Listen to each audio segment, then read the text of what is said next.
Hello everyone. Many people say that Magnus Carlsen is the best chess player in the world, that somebody says that he's a GOAT, and part of this is true because he's incredibly strong. He dominated the last 10 years, and he has a lot of great qualities. He's a very unique, versatile player. He can be tactical, aggressive, he can be positional player, but what distinguishes him the most from the rest of the top level chess from other players is the fact that his end games are perfect. They really are on a different level, and you probably heard it many times. But this is true because Magnus Carlsen outplayed multiple, like enormous amount of times, players of around his level. In sometimes even completely equal positions, and proving that he is the best. And first of all, I picked 5 examples from the recent Sinquefield Cup, where top grandmasters of our time didn't perform very well, where Magnus Carlsen would definitely teach them a lesson and show how it's better to be done. Actually, there were more examples. I just picked the most interesting ones. And of course, I'm not saying that Carlsen is not making mistakes. Of course, he does. But looking at this high-level chess, 7, 8, like endgames, where players missed shots and missed points, it's kind of huge number.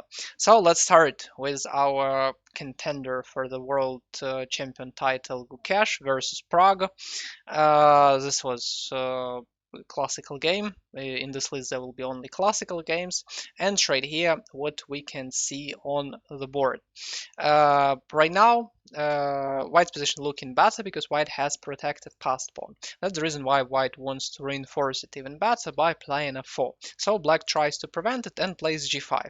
White being very tricky, really good move from Pragg. He undermines pawn chain of the opponent because right now if takes there will be a lot of pawn islands, and it's really easy to pick up. F4 pawn and f5 will be weak. So what's reasonable to do? Probably just to play h6, because after that you will have an open file where you can try to counter pressure the opponent, try to keep the pawn chain the same. If somewhere h4 will arrive, then there is even g4, trying to create protected passed pawn himself.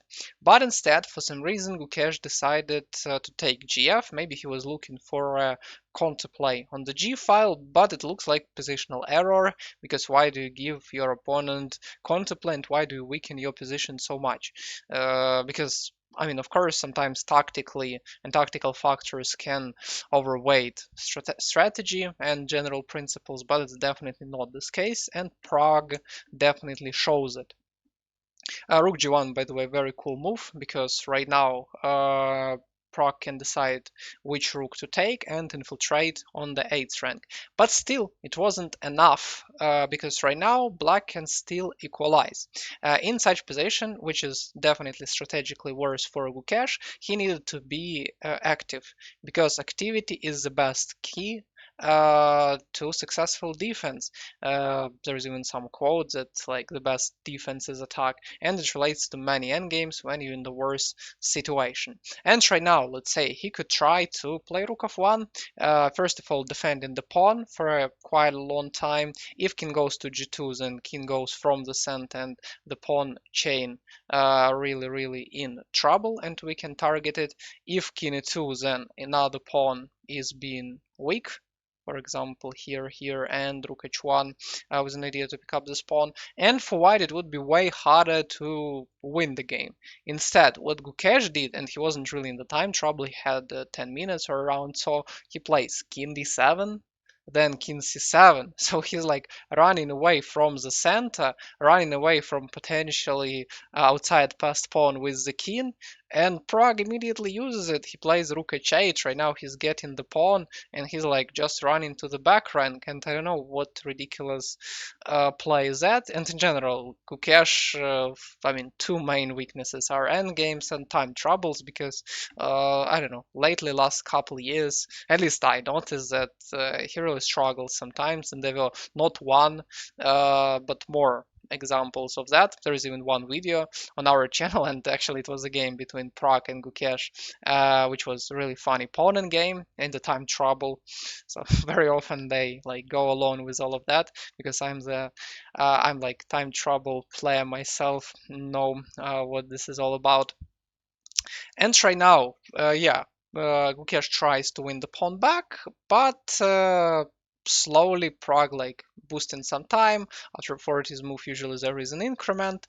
King goes up, and even though Gukesh takes a lot of pawns and material balances even, he can try to even take one more pawn. In such rook in games with passed pawns, again, what I know, what I noticed, is that the faster you push your pawns, the better. Because very often the player who even has worse position can try to win or outperform in all these pawn races because they're highly unpredictable, especially when you're around time trouble. So rook d1 was played in the position right here. I don't see any reason why Pragg doesn't play h6 because again, this is outside passed pawn and this is the easiest to move. Because if like rook of 1 we can use this umbrella and hide, then we have like rook h1, rook h8, h7 and rook c8 check, even if the rook stands behind. And even if it does, we have another pawn and we way faster because our pawn's advanced. He plays e6, which is not really a big mistake or mistake at all. Position is still winning. Then d4 happens, and then instead of again try to continue promote the pawn, try to be aggressive, he like absolutely stops all the attack and plays rook d7, which was a mistake, and yeah, probably wasn't greatest idea ever. Then game continued with rook of 1, wasn't really the best move, so right here like engine over evaluates it probably. And after some checks right here already, it's like super tight time trouble. Both of the opponents has 1 minute, and Pragg needed to lift king e7 move. He played king e8 in the game, and then after rook h1 there was a like miracle defense because of this outside passed pawn. But if let's say he played king e7 for example and the same rook here, then there would be this check and it would be way harder to continue because king c5 lets our king to go towards the center and we can start pushing, and the b6 pawn is pretty weak and our king is not so far away from pawns of the opponent. And let's say after king c7, sorry, we can just pick up the pawn and still king is too far. But it was very hard to do in the time trouble. That's I mean, that wouldn't have happened, first of all, if both opponents weren't in the trouble, but it's easy to say, hard to do. But if, let's say, he just more concentrated on pushing pawns using general principle, he could have won. So initially, game and position was drawish. The game ended as well in a draw. Seems fair, but first Gukesh played poorly by splitting up the pawn structure and not looking for activity. Then Pragg stopped in the situation when he could have won. Let's go to the next example. And here we have game between Wesley So and Jan Nepomniachtchi. It was, by the way, funny opening. It's like right here, Jan spent only 3 minutes on the clock because it was all like opening line, which leads to the position where white in the rook in game has an extra pawn. To be honest, I think that only perverts play this line as black because I understand like you want to equalize, but I mean you still need to suffer, and actually this game proved it. And this endgame is not that easy because usually in such endgames, usually it's with the a pawn. Many grandmasters not even trying to win because it's well-known draw. And if black uses activity enough and cuts off the king of white, then it's usually fine. And usually, like, yeah, this is what this is. And with the pawn on d4, it seems to be easier for black to stay alive because the king is kind of close to the pawn, so it would be harder to transform an advantage. So Nepomniachtchi looks like he doesn't have any problems at all. Plus he has plenty of time. So yeah, it's like, yeah, white has winning tendencies, yeah, position is better, yeah, black needs to defend, but nobody from the top level would have problems besides Jan, because he does not learn from his games at all. He always plays fast, making mistakes, play fast, makes mistakes, and again repetitive cycle. Yeah, I don't argue with the fact that he's playing pretty strong very often, but sometimes, like in this game, it leads to absolutely stupid mistakes, and that's the reason why he's like nowhere close to be world champion. Okay, every time he tries, but even in the match against Dink, when all the trump cards were in his hands, he still failed. What's the point? Right here in the position, normally you want to play h5 because kinda you get some activity, less pawns, more chances to make a draw. That's usually the rule. And h5 is pretty good because if you don't play it, there is a g4 and then white got more activity and the king is a little bit limited. And instead of playing h5, Jan without thinking, he like literally spent like, I don't know, 10 seconds, plays king g7. I'm pretty sure he's like full confident thinking, okay, Wesley, why we here? Let's finally get it over with. Wesley says, okay, I mean, you don't want to play precise, I'll play g4. Then he plays h6, also saying that no big deal, no problem. Then rook e7, very good move. I like it even though Engine hates it and he says that h4 better, which I can agree with him on because it kind of can block the king in the right moment of time. But idea about rook e7 is really cool. He tries to cut off the king over there so that the king of black couldn't come further. And then he wants to just start running with the king and support this pawn. So idea is really cool, but so far nothing scary. And this was the moment when Jan needed to suspect something, because right now White really has a clear plan how to improve, how to start running, and it's really dangerous. So probably like this rook is kind of route for the pawn. It supports it. He needed to again look for activity like it was in the previous example, because after f5 we take. After rook e5 here, it's hard to push the pawn because there are too many pawn islands. We can try to create pressure. King e2 somewhere here also doesn't work that well because the pawn hangs, and it allows the king to come closer because rook cannot tear itself apart and control e file and defend d4 pawn. It's like not the queen to be so multitasking. And again, Jan had 1 hour 56 minutes, and with 2 minutes thinking he plays king f6. And right now it's already really close to be lost, maybe even lost like that, at least from the human point of view. And he plays rook a1, running away with the rook. And king d3, and already he's like almost cooked. There is some computer defense with h5, even though I didn't run it too far away.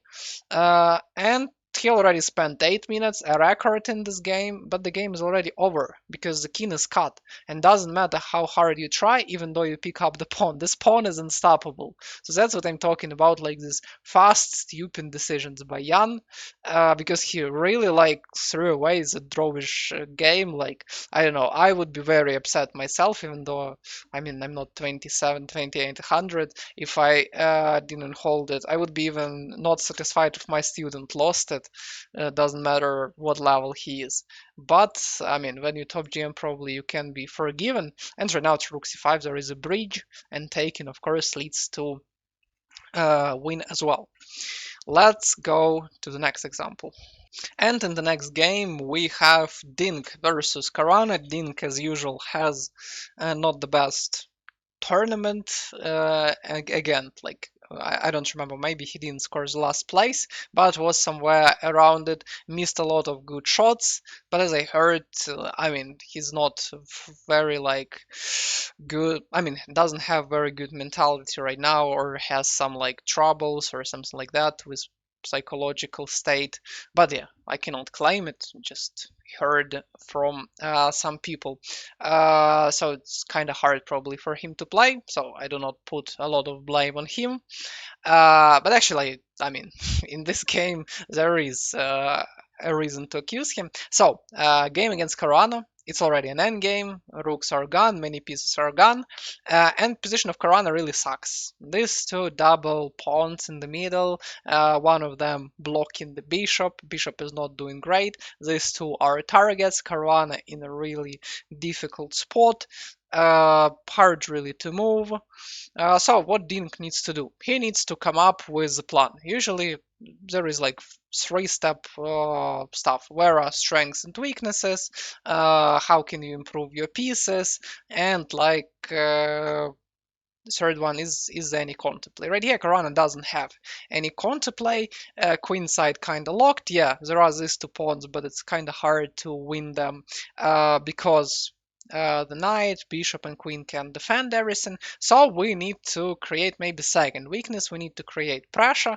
And looking at the king side, we definitely have a lot of room for improvement. And let's say we would like to play some g4, but as long as our king stands on the flank, it can be dangerous. And there is usually maneuver in such situations to move away your king if you have a lot of time to start pushing your pawns on the opposite side, trying to mate the king or damage the structure, something like that. Petrosian comes to mind when we talk about such maneuver, but I don't know, maybe there were some other guys, but that's what I can recall. And let's say if he run like that, for example, let's say black waits because black doesn't have a lot of useful moves. Then slowly after some g3, then prepare g4, then destroy the structure, play knight f4. Really great chances for a win against such experienced players Caruana, and Dean was cooking until this moment.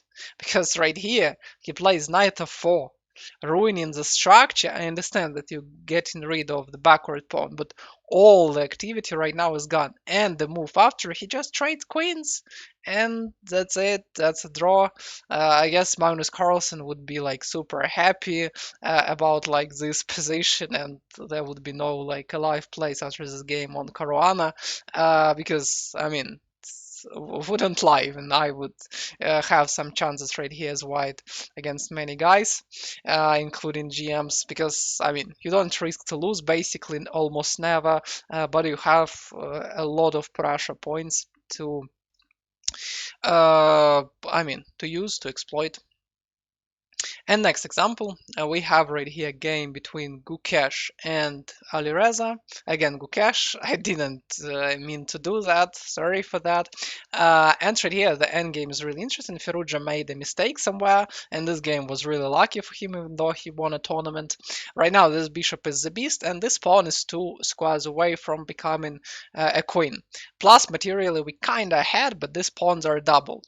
So, what can we do? Yeah, it's hard to figure out the plan, but basically, what choice do we have? We can take this pawn and lose this one, but it definitely activates pieces of black, and black can easily start attacking, so it can be dangerous.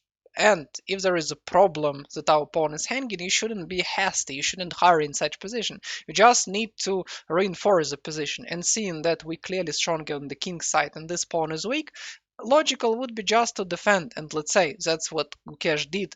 And after the check, I don't really see any reason why he didn't just play king g3, because after that he almost wins, because he's like getting closer, king can barely defend it, this rook g1 check we can keep on moving, and that's it. Like the pawn will drop, or we will have h7 threat. If like just waiting, then again we have h7 threat because the rook is targeted and the pawn is promoting, and this is really a problem. King e6 goes under the check, even though computers think it's the best. And it wasn't this hard plan to come up, and I don't know, many people would do that. Again, maybe time trouble affected it, but what happened in the game, Gukesh instead went to the position and complications that he's good at because his tactical skills are amazing, not gonna lie. And he took rook f4, and Firouzja caught his chance. He found this counterplay, he found some life in the position, and it was already hard for Gukesh to win, even though, yeah, he still had chances, but it all ended with the draw. So it's already 4 miss in our list, and there will be last game, and this game will be between Pragg and Wesley Saw. Wesley Saw was struggling the whole game.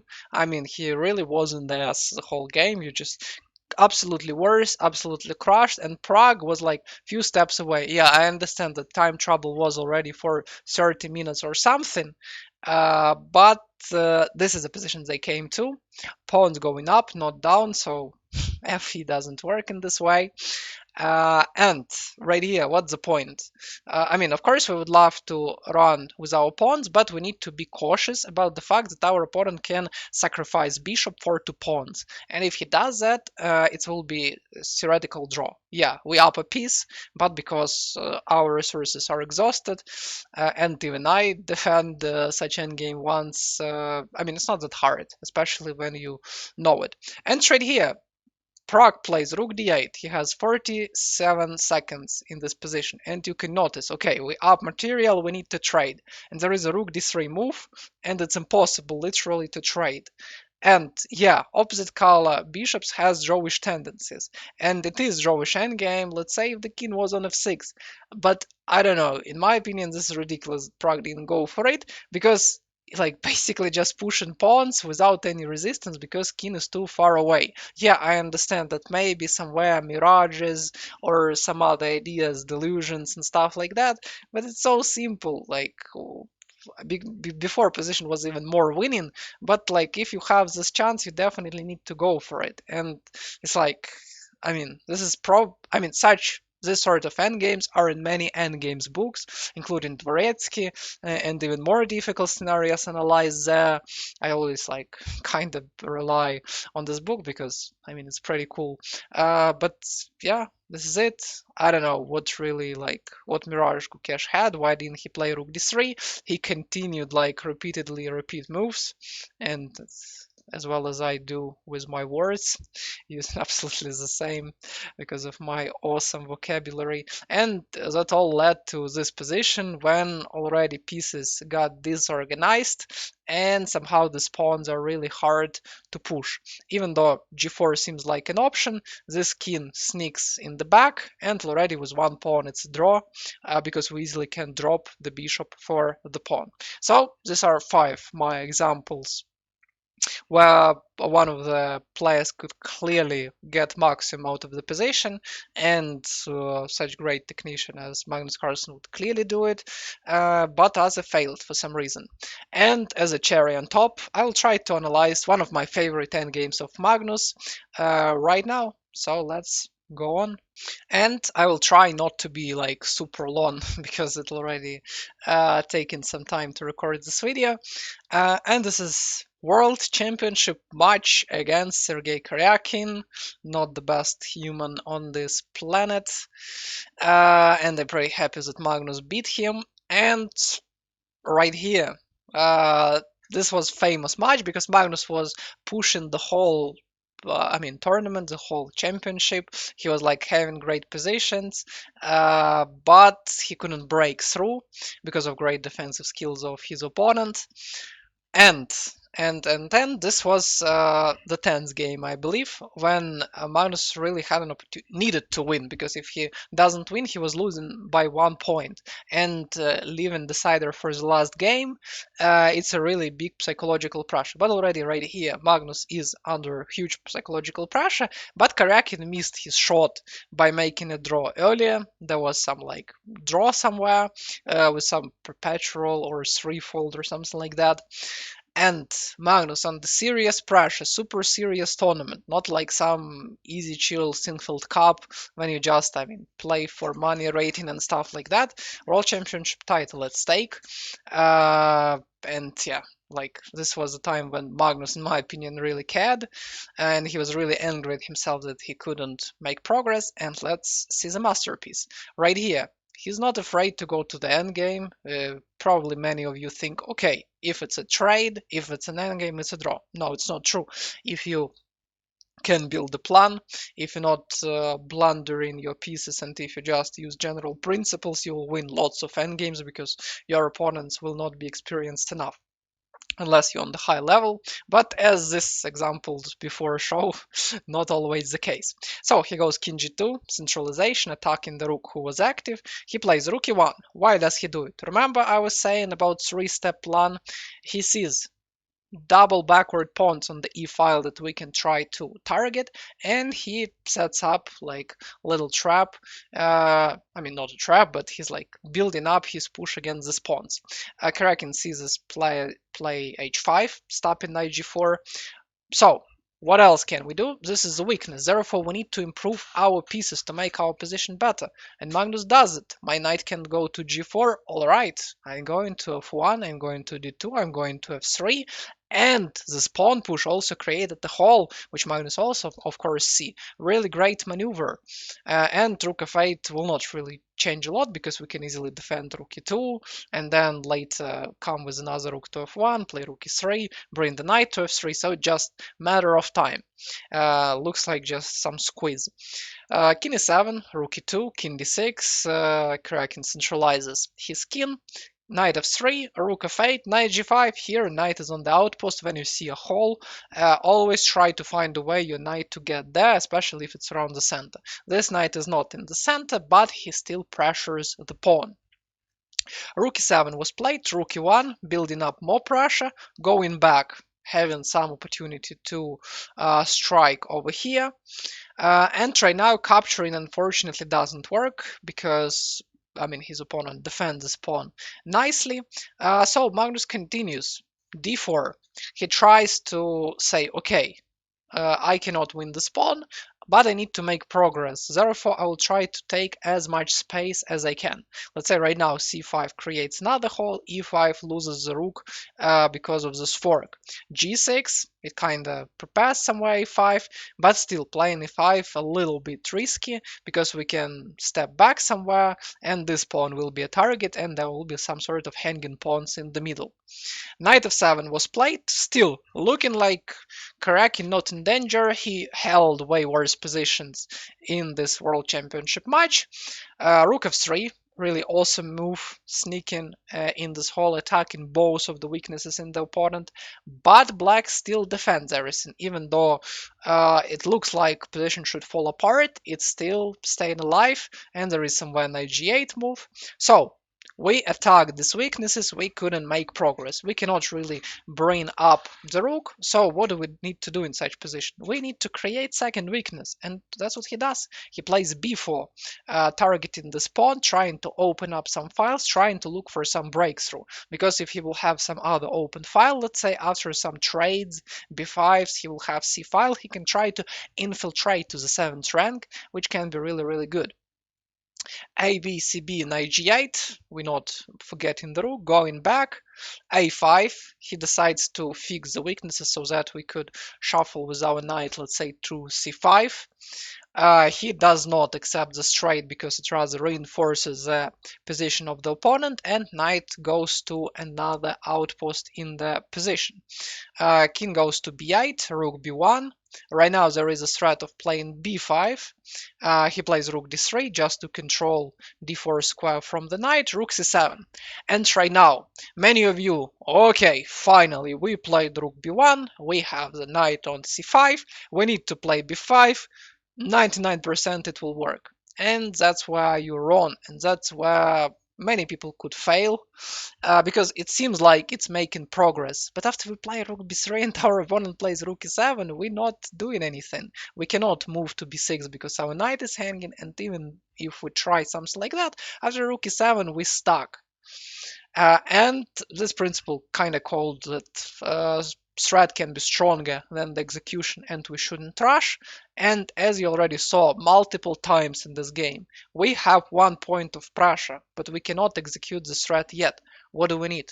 Exactly, second weakness. And where are we stronger? We're stronger on the king side because right now we distracted rooks of the opponent. There is only the knight, and who doesn't work? The king, he's not playing right now. Therefore, we can try to improve our position and make use of it. We can play king h3, f3, g4, kicking away the knight, having an opportunity to infiltrate with our king, and it will be pretty hard for our opponent to defend. Magnus, in his best style, tries to kinda wait for a little bit. He's playing some waiting moves. He's trying to see how Karakin will defend. And in general, in endgames, when your opponent doesn't have any contemplate, try not to hurry. and he already prepared f3 g4, so he would like to execute it in the best moment of the game. Right here after rook d3 he could do it probably already right now, but he waits a little longer, and now b5 comes. And right now the significant difference is that the rook, let's say, cannot go to c7 to attack the knight because this pawn hangs. And for example, if we play rook e8 to play this, then it's already not in time because we can continue pressuring, or because the knight is not in danger, we can play rook b6 because nobody is targeting him, therefore rook is free to go. So Karakin decided to use the principle that we also spoke about in this video. He's trying to look for the counterplay. So even in the lost game for himself, he tried his best. Magnus plays rook b6, targeting e6, and yeah, it's like he's looking for activity. If let's say we take right now and the rook ever comes back, then it can be really scary. So that's the reason why knight goes back to create a blockade on d3 so that the pawn couldn't move somewhere. And this is already technical part rather. And it seems like a complex endgame, but I mean nobody probably doubts technique of Magnus. He's up a pawn, and even though this is a rook endgame, he easily improves his skin, and that's it. Because this pawn falls, there will be two connected passed pawns, and he wins. So this is what everything I have for today.